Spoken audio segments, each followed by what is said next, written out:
Hey, welcome back to my bait cave. I'm the old tired veteran. I hope all you guys are doing good out there. Down here in my neck of the woods is kind of nasty. It's actually raining a little bit and it's cold. It's not a really good day for soft plastics, but as long as that rain's not coming in my big door, I keep the ventilation going, and I'm just gonna have to use a lot of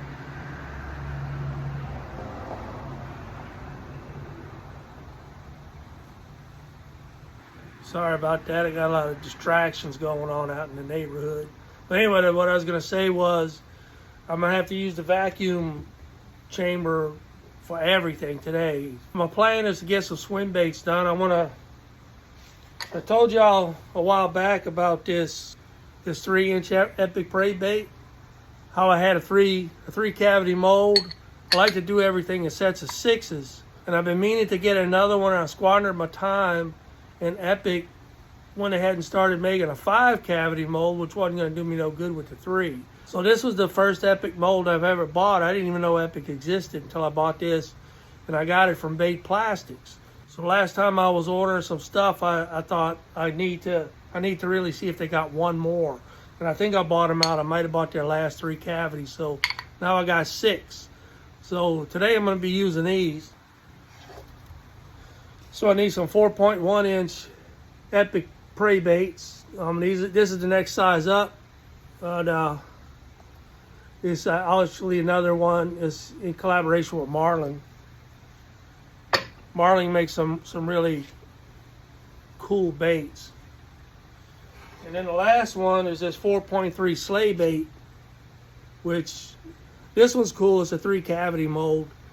So this has actually been a really cool mold since the first day I got it, and I've been using them more and more, so I need some of these. So my original plan for today was a color that requires a triple injector, and it's just too cold and nasty for that, so I'm going to have to reduce it down to a dual injector. So the triple injector color was going to be a color called Bayou Minna, which requires, I'll show that to you one day on a warmer day. But today, I'm going to use a dual injector, and I'm going to go with probably a charcoal, like a light charcoal back with some royal blue flake in it and just a pearl belly. And we'll see how that comes out, and probably some red eyes. So then the plastic solid I'm going to be using today is 262. It's a little bit heavier, a little bit tougher than my normal 242 that I like. It's going to take a tad bit of action away from the swim, but it's going to actually make a stronger bait. It's going to be more durable. And it always says mix well and do not shake, but I have to shake it. I'm going to put it in the vacuum chamber anyway, so all the air is going to come out. So I don't know what they really expect you to do. Sometimes I put my mixer with the drill attachment on it, but it still introduces air into it anyway. So today I know I have to use a vacuum chamber, so I'm just gonna shake this. There's not much left. I think it's enough for what I got to do today. I got a brand new jug, but this is what I'm mainly work with today. The other step I have to go through is when it's cold like this, especially if you're going to use a dual injector with a blending block, I had to put it all on my hot plate and keep it warm. Like if I shot this mold as cold as it is today, it would only go in about halfway and seize up, and it would never float to the tail. Same with all of these. So I don't get them too hot. I really just take the chill off of them.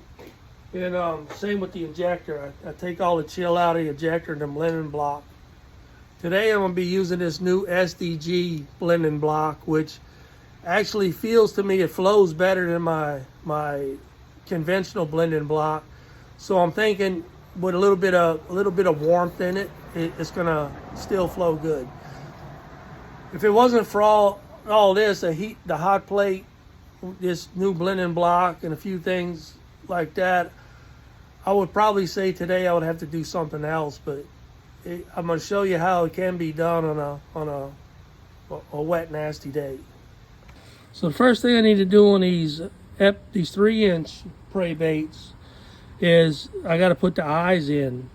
So I don't understand why on a 3-inch they chose, it's kind of a reverse eye socket. Instead of an eye you put in afterwards, you got to put these eyes in beforehand. And in case you didn't see the previous video or don't remember, I'm going to show you how to do that again right quick. All you need is some type of non-permanent spray adhesive. Like I got this out of my best girl's junk drawer, and I think it's for material. Like material, it's not permanent, and it has to be non-permanent. Like don't use any contact. Don't use 3M contact cement or Landu top and trim adhesive, because that won't let loose. You want something that's going to let loose of this aluminum really easy. And I think Loctite actually makes something like this, but it looks like she got it from Hobby Lobby. So this is my go-to method. I didn't invent this method. I saw other people do it. But anyway, just throw some in a little cup like that so it comes out liquid, so it's just kind of hanging. Get like a little sawed off piece of worm, something from the trash pile, and just dab that eye just a little bit. You don't need a whole lot. The one thing you don't want to do is try to spray this eye socket. No, you don't want to spray glue all over it, because as it stands right now, you have to clean these sockets off about every 5th run. You're going to want to do this.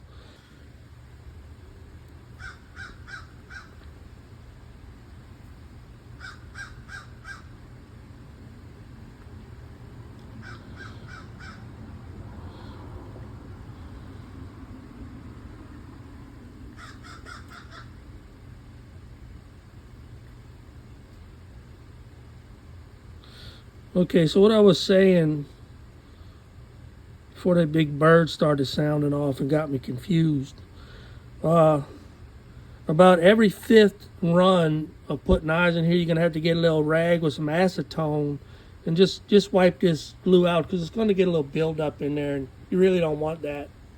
So after you get that adhesive, just a little time to tack up. I use these 1/4-inch eyes. They soft plastic eyes, and the 1/4-inch size from Lureworks, it fits the best for me. I'm sure there's tons of different eyes you can use in here.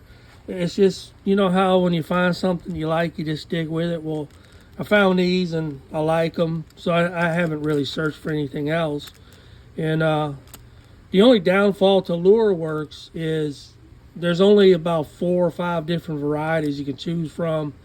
Pretty much all of them are going to have a black pupil. I think you can get, let's say this is red. I think you can get silver, gold, and I have some hologram, so I know they have that. So I really don't know what else they have. But you just gotta just peel them off of there like that and lay them in the mold, just like that. They fit perfect. Every now and then one might let loose. I'll find it down in the belly area or something, but it's not that often.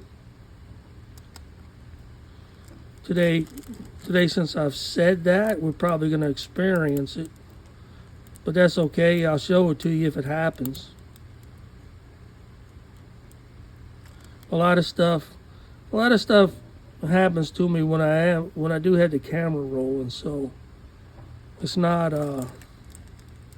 unlikely.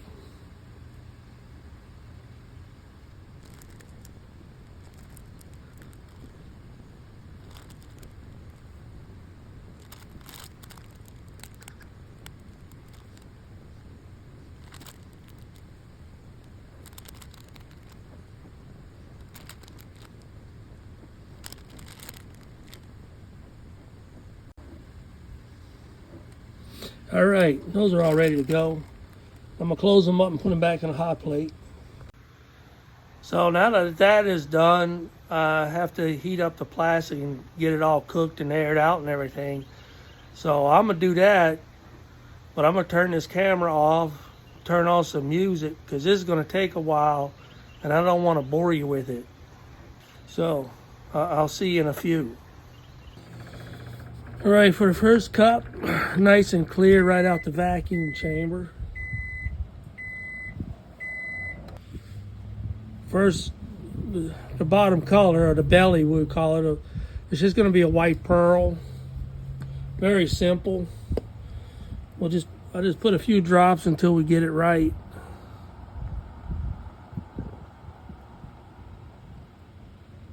Start with 4, see what that looks like. Don't want a whole lot of pearl in there, you know. Just kind of want a belly color.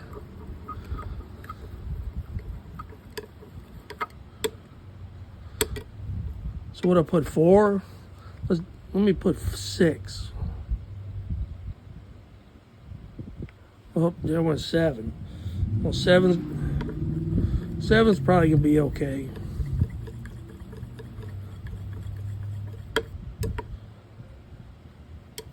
Very translucent, you know. I don't want a thick pearl. Not for this. You can see it's starting to seize on me. It's gonna have to give it another spin in the microwave.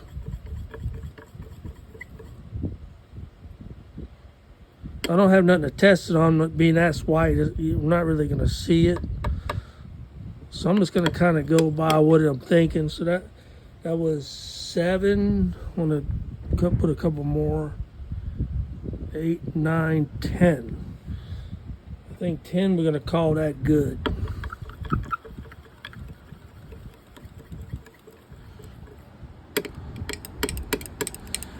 The reason I don't like to use powder pearl when I'm just mostly working with liquid pigments is because it does better when it's laminate. That's about right. See where that knife starts disappearing down there? That's probably about good. So let me set this one aside for a minute. See, I'm gonna have to get that another spin. Maybe a 30-second spin might get that back up to injection temp. I'm just gonna move it off to the side a little bit. Let's see. Plastic salt for the back is out of the microwave and been vacuumed out. I'm gonna start. This is gonna be a charcoal color, so I'm gonna start with just 2 drops.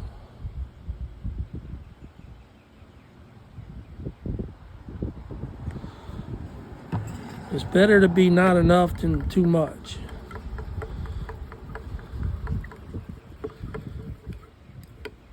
And I think that hit it too. See, there's a lot of different blacks out there. I should have showed you what it was. This is Black 103 from Lure Works. It's my favorite black. See, it looks good. So it's my favorite black. There's another. This is another one that I use. I got this when I first started. This is very old. I guess it's 100 black from Bait Plastics, but this is a very opaque. If I would even put 1 drop in there, I think it would have already been too dark. But I use this often for if I'm doing remelts and I don't have the worms or something is going to have to be black, or if I'm doing a black and blue, this will take over everything. And that's about all I use it for these days. But anyway, I know in the beginning I had told you royal blue, but I changed my mind. I got this 015 purple. I think that's going to be the color I'm looking for today. It's Lure Works. It's a hex cut. For some reason I'm really enjoying a hex cut I like the way it handles the reheat. So I'm gonna put a quarter teaspoon, a little bit on the heaping side like this, into 1 cup. And that's gonna be it. I think that's gonna be the little texture that I'm looking for in the back.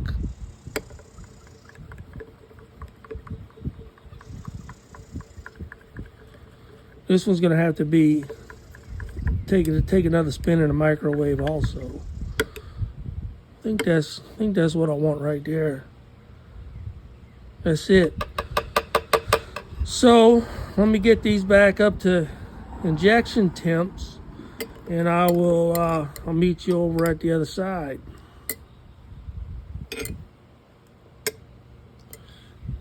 So yeah, I'll just get all that melted back down again and ready to go. All right, so I got the plastic heated up. Got the belly on this side,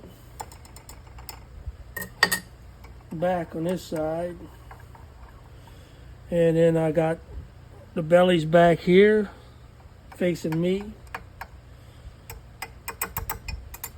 Now I used this SDG blending block, or they call it a multi-block. So just got to make sure belly is facing me. I got it on the right side. So I'm ready to go. I'm just going to do these 3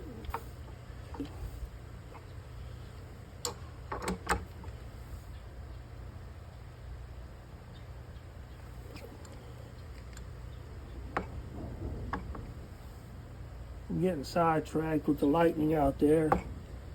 Do the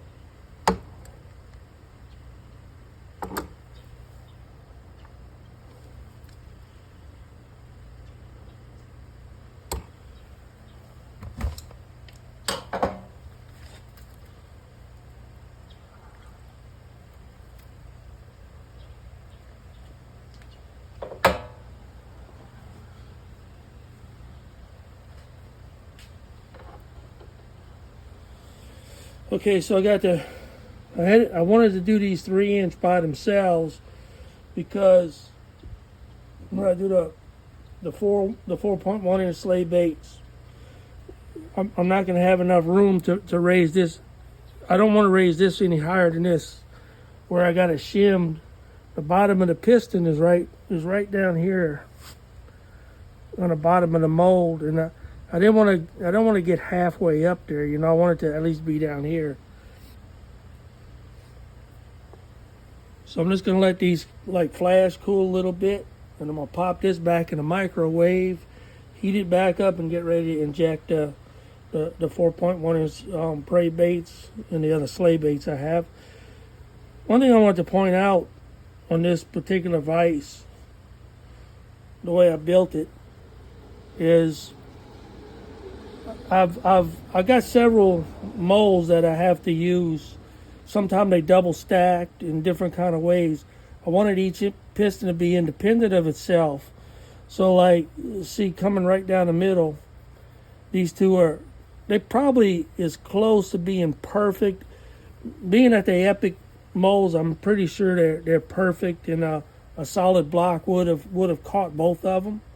But in the event that it wasn't, each piston's allowed to have its own pressure, if that makes sense.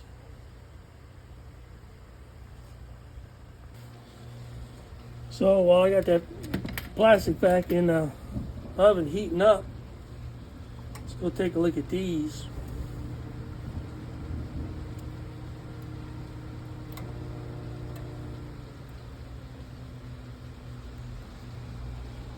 Clean these off a little bit so they come out easier.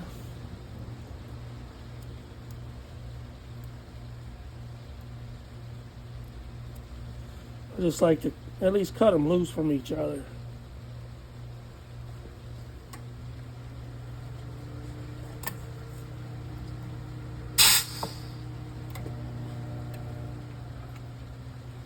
Little light on them. Let's see what they look like. Let me get them both come out on the same side. Here we go. One of them popped out. But there you go. That's kind of what I was looking for. And if you know that adhesive, it comes off, you know, it's just non-sticking. So you may just have to wipe them a little bit. Wipe up their eyes. But other than that, these things have to cure a little bit and they're ready to go.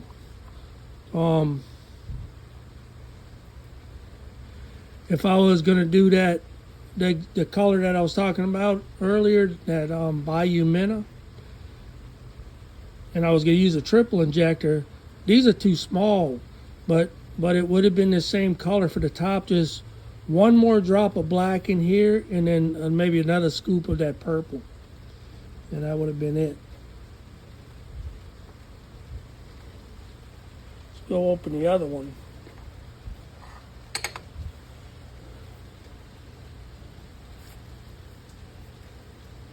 Let's pop this one open. This is the brand new one.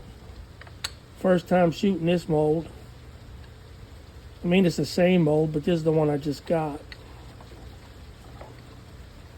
Wish it all stay on one side. Well, I just had to fix this one.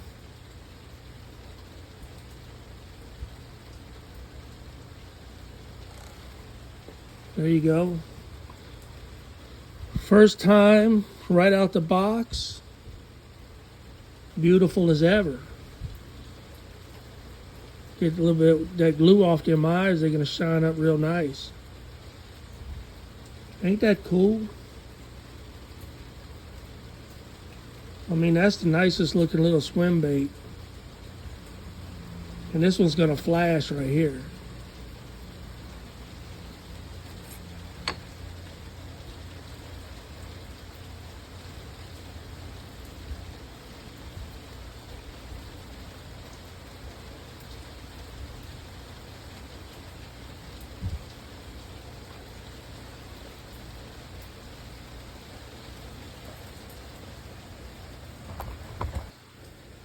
So look at that. 6 in a row. That's gonna up my production, these little things. I don't know why I procrastinated so long to get another one.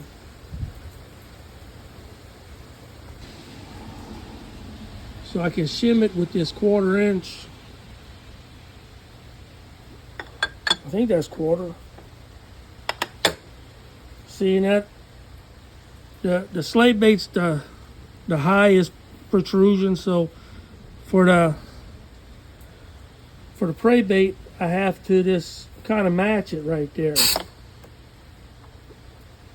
and that's it. That's the baby's in there tight.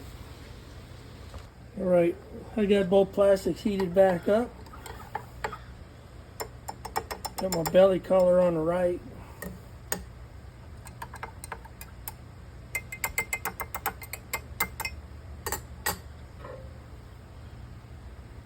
Belly on the right. I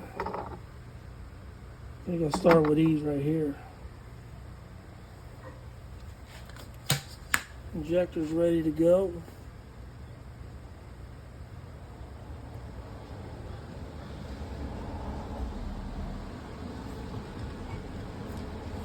All right. Let's see what we can get.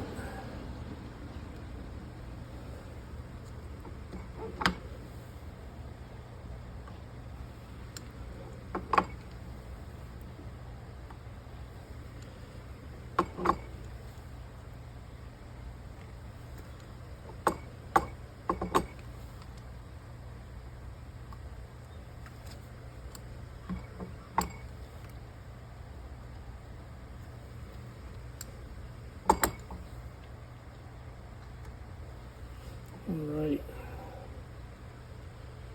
Make sure we top these sprues off.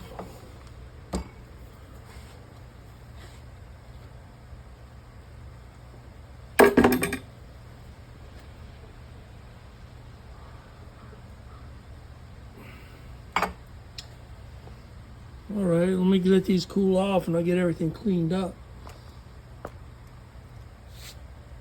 While stuff's cooling down, I take a look at the blending block. Always gives you a first impression of what things will look like.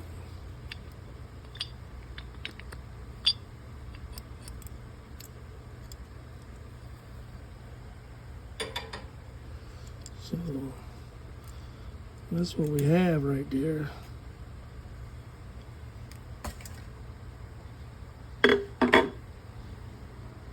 Top and the bottom.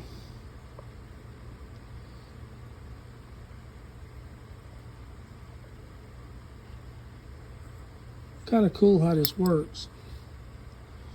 But it sure does seem to me, especially on days like today, it flows much better than the conventional blending block.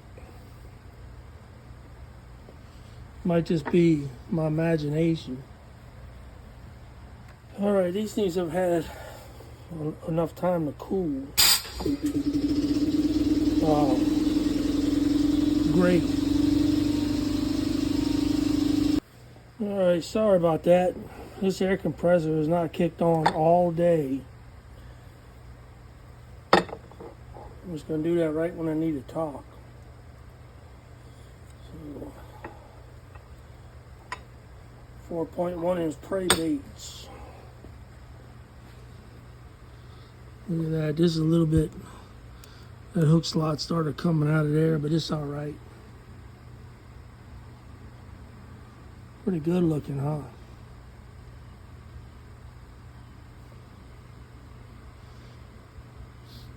That's what I was looking for.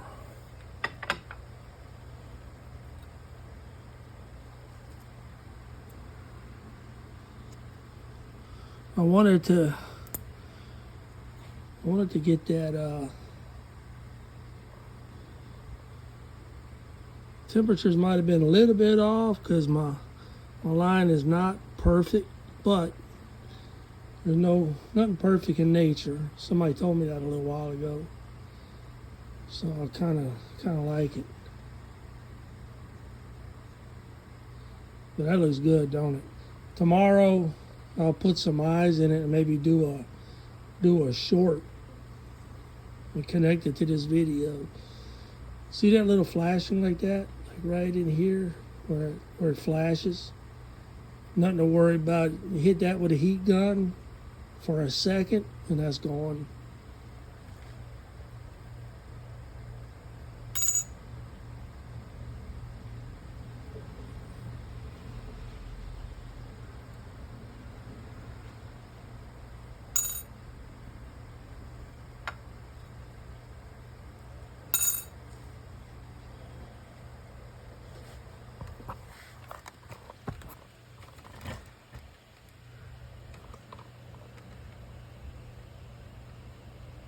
So those things came out good.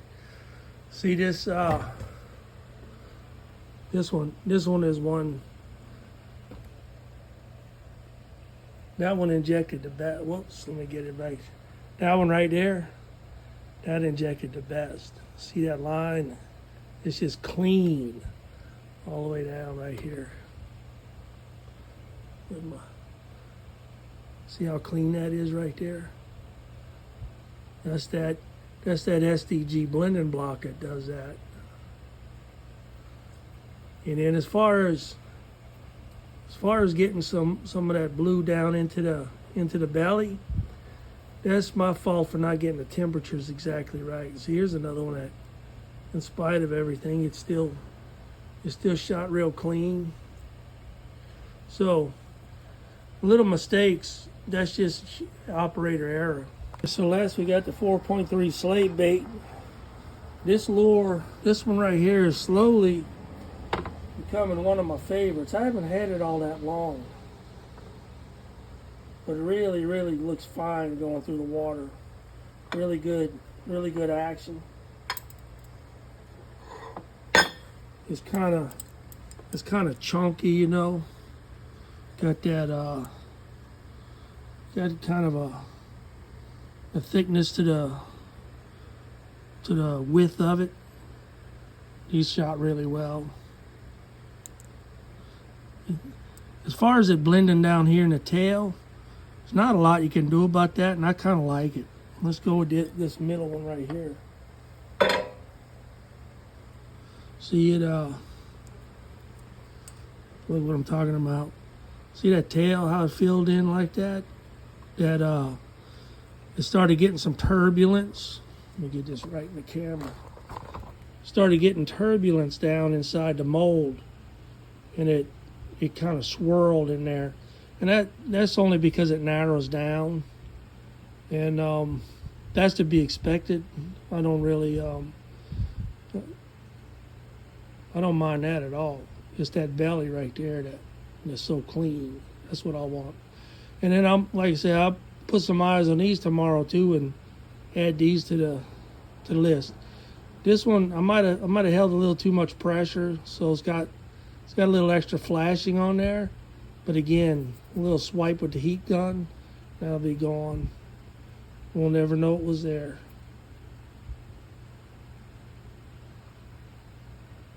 Ain't that a cool looking bait?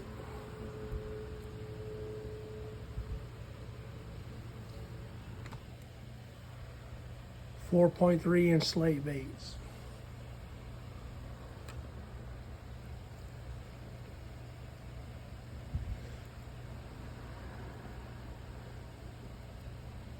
I think these actually take an 8mm eye too, so that's really going to show up.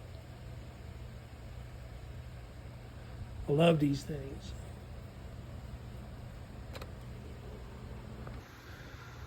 Okay, well that's about it for me today. I hope you guys liked this video. Thanks so much for joining. The SwimBaits weren't exactly the color I wanted, but they still came out to be a pretty good color. I hope you guys like them as much as I do. So I like to let those things cure for about 24 to 48 hours before I glue the eyes on. So as soon as I feel like they're good to go, they're all good and cured, I'll put the eyes on, and then I'll make I'll create a short to tag this video in. So I got something else I got to go inside and fool with. I want to ask you guys your opinions, but I got a bad trail cam. It was working good for about a year and a half, and all of a sudden I let the batteries go down. I couldn't get to it in time to replace the batteries. They went all the way dead. But now it tells me that the SD card is the wrong SD card or something like that. I'm getting a notification on my phone, and I don't know why that would change. If you know, if it's as simple as getting a new SD card, I can do that. But if you got any suggestions for me, I'd be glad to hear it, because I'm not really that savvy with these things. I mean, my best girl can set them up to where I can watch them on my phone, but other than that, I don't know too much about it. But anyway, that was just a little tangent off from the main subject. I know some of you guys fish and hunt, and you might know a lot about those trail cams, so I'll take any advice you could give me. Oh, and one more thing I wanted to tell you guys. If anybody's looking for a starter kit to get started into making your own lures, I just noticed the other day that Angling AI now has a starter kit. I didn't look to see everything that was in it because I was kind of scrolling through real fast, but maybe you could go on their website and take a look if that's something you're interested in. Okay, so the last thing I got to tell you today, and you know what I'm going to say, don't forget to go fishing. Don't get so caught up in this rat race world that you forget to go fishing. And forget about politics and stuff like that. Just get out there in the water, cast your rods, fish, and bring them kids fishing. The way the world is today, they need to know that there's good people in this world, and let them know that you're those good people. So get out there, and also take mud-and-law fishing. I know she's dying to go. She'll jump in the boat with you or fish on the bank, whatever. Take her too. And thank you so much for tuning in. I'm the old tired veteran. I'm sure I'm the most socially awkward, antisocial guy you've seen on YouTube, but anyway, I want you guys to learn how to make your own lures and get out there and fish with them. You know, I'm just an old veteran. I've taught people how to do the things I know how to do my whole life, and now that I'm retired, I just like to keep on doing that. And I really love that you guys tune into my channel, and I love the comments. I love talking to you guys. Y'all are the best people in the world. So until next time, you guys stay safe out there, have fun on the water, make sure those kids wear them life jackets, and I'll see you next time. Thanks so much for tuning in. And I'll see you guys next time. I got new glasses so I can see the off button.